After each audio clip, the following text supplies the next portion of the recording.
século XVII, período em que grandes frotas navais representam um poder militar decisivo em grandes batalhas. Um período em que quanto maior e mais armado um barco for, maior a projeção de poder e maior a probabilidade de sucesso durante uma batalha.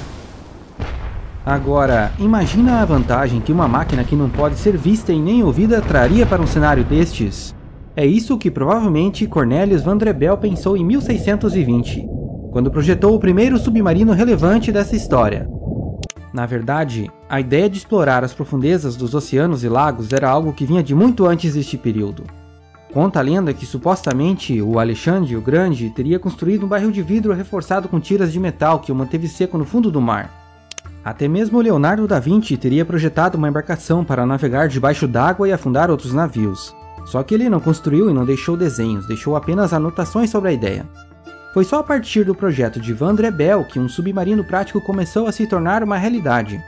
Cornelius Vanderbilt era um engenheiro neerlandês que foi para a Inglaterra trabalhar para o rei Jaime I.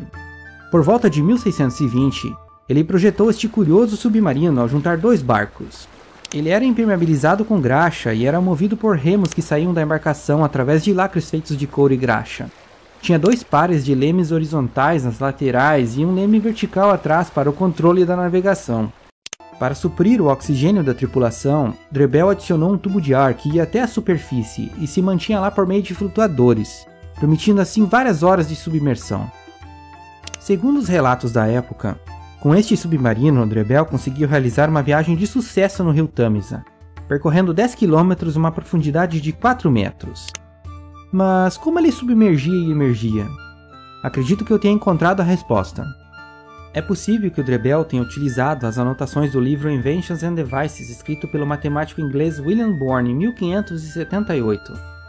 Ele não construiu ou deixou desenhos da embarcação, mas descreveu a ideia de um barco de madeira submersível, com bolsas de couro nos porões que seriam enchidas com água do mar através de orifícios na lateral do barco, alterando a flutuabilidade da embarcação.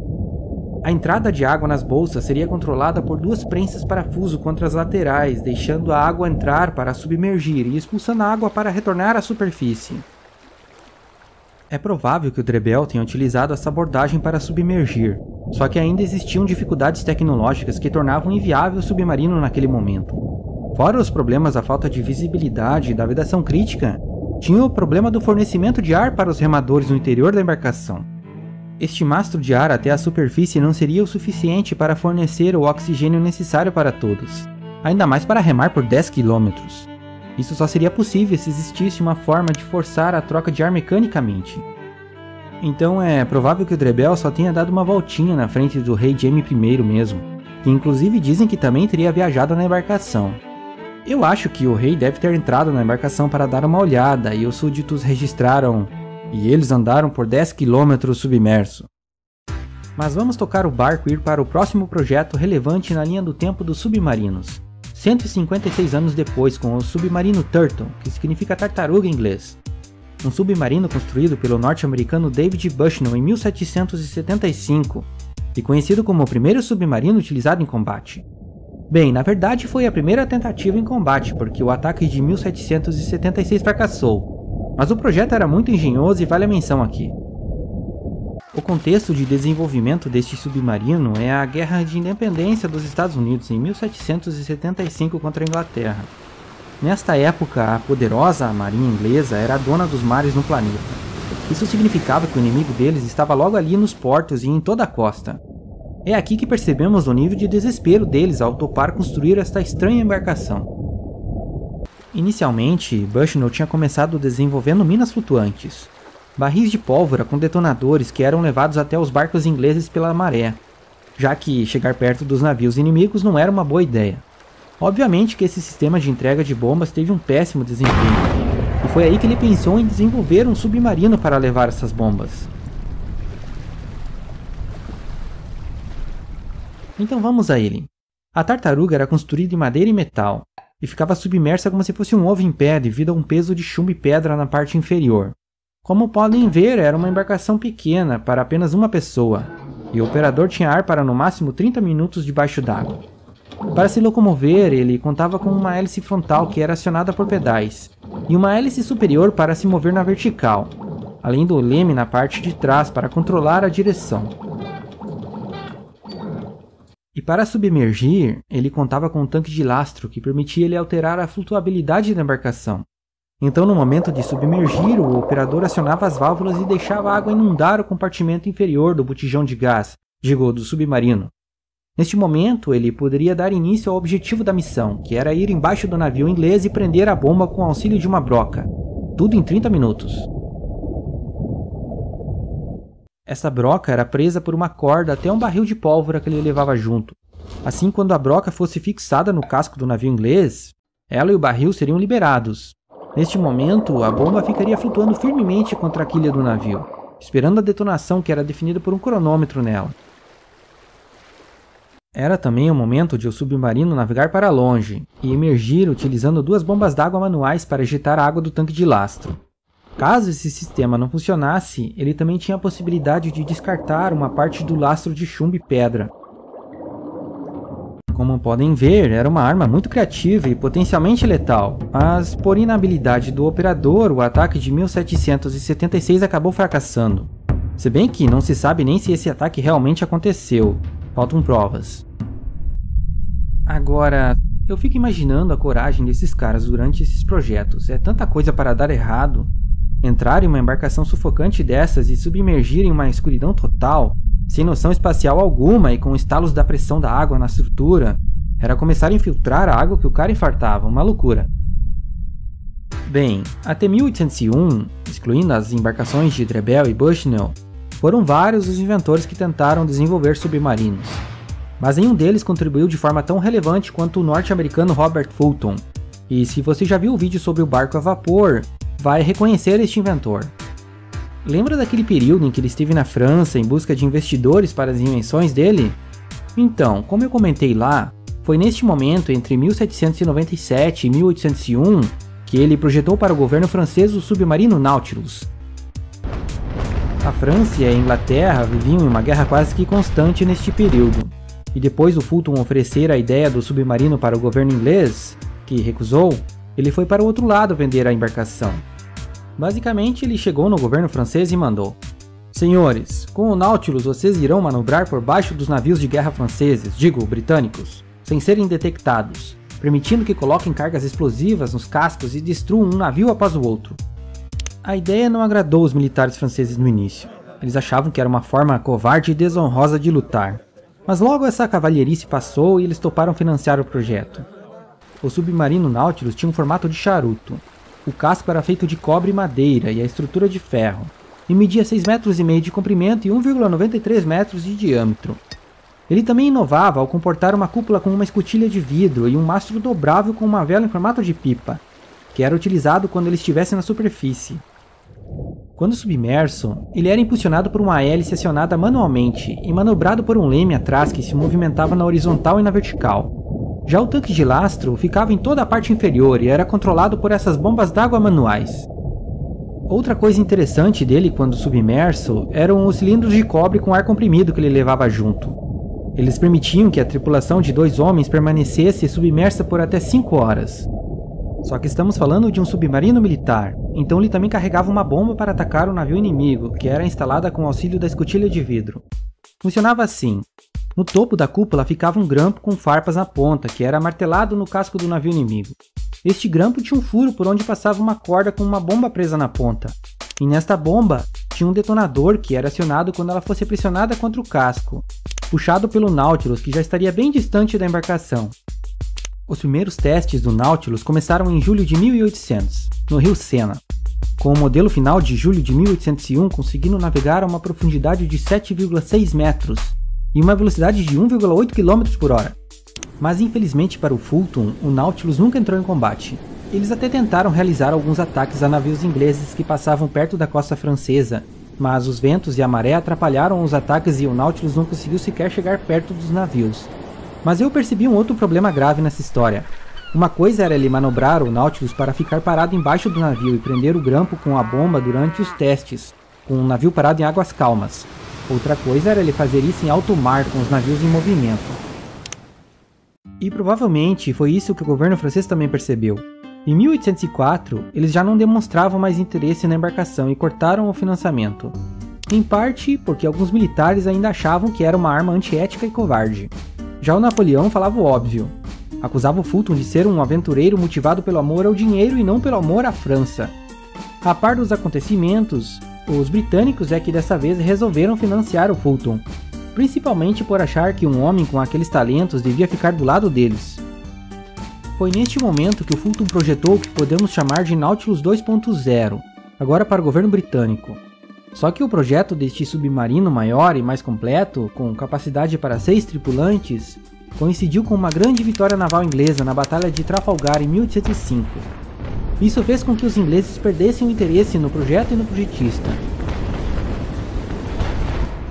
E em 1806, Fulton entregou todos os desenhos do Nautilus para um embaixador americano na Inglaterra e foi para os Estados Unidos focar nos barcos a vapor.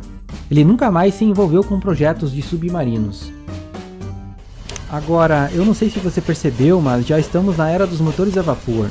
O próprio Fulton neste período já tinha construído um barco a vapor de testes e agora se dedicaria ao famoso barco a vapor Clermont de 1807. Mas será que ele pensou em pôr um motor a vapor no submarino dele? Deve ter pensado, só que não tinha como naquele momento. Além do tamanho do motor ser um problema, ele não funcionaria submerso. Teria que ter uma maneira de armazenar a energia do motor quando estivesse na superfície para depois mover o submarino quando estivesse submerso, como são os modernos submarinos diesel elétrico. Só que ainda não existia bateria elétrica e motor elétrico para isso neste momento. Mas por que eu estou falando isso? É que 56 anos mais tarde, em 1863, os franceses construíram o primeiro submarino movido por um motor e não por pessoas, o submarino Plongeur. Pois é, quem diria ser os franceses? Devem ter revisado aquela ideia de ser uma arma de covardes. O Plongeur, que em francês significa mergulhador, era um projeto extraordinariamente avançado para os anos de 1860, muito grande. Ele tinha 43 metros de comprimento e 420 toneladas, de longe o maior até aquele momento. Mas o mais curioso dele era o motor. Um motor a pistão de 80 cavalos de potência movido a ar comprimido. Agora você entende o motivo do tamanho dele. A maior parte era para armazenar o ar comprimido.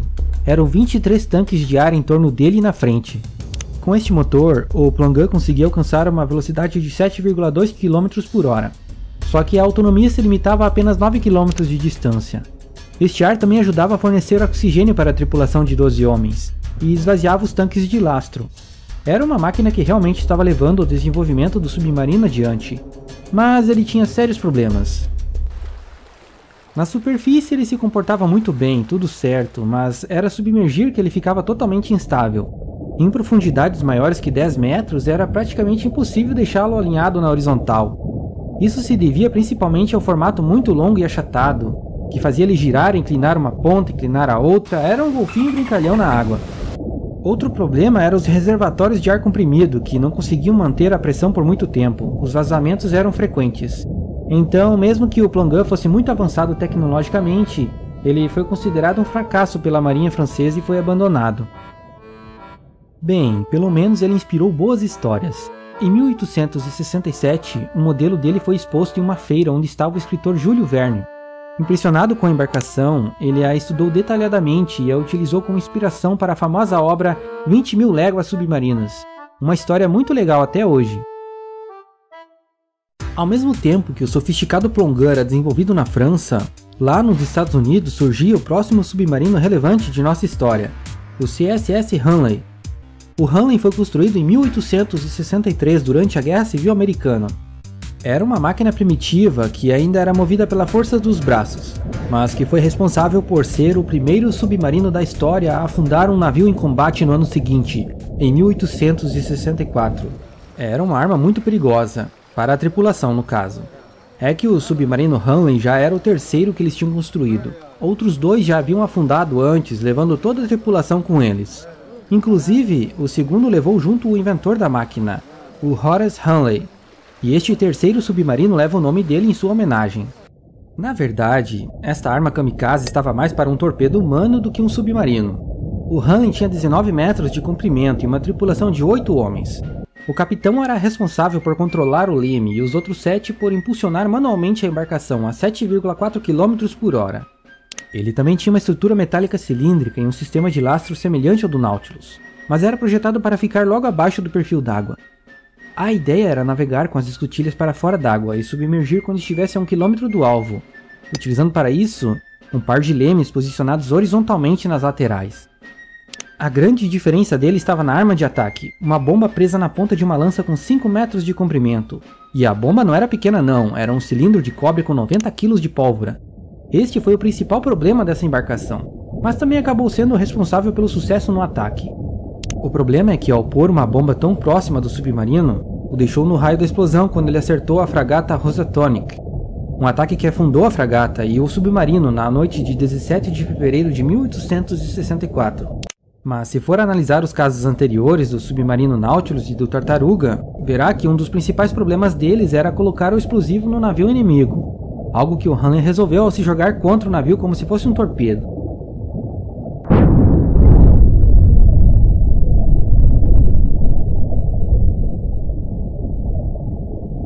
Só que a ideia não era se jogar contra o navio e explodir com ele. Eles acreditavam que a embarcação os protegeria da explosão e que ela empurraria o Hanley para longe do perigo. Mas o que eles não contavam era com os efeitos que a onda de choque da explosão provocaria no corpo deles e no submarino. Eles provavelmente morreram quando a onda de choque passou por eles, e os pequenos vazamentos que surgiram no submarino o levaram lentamente para o fundo do mar.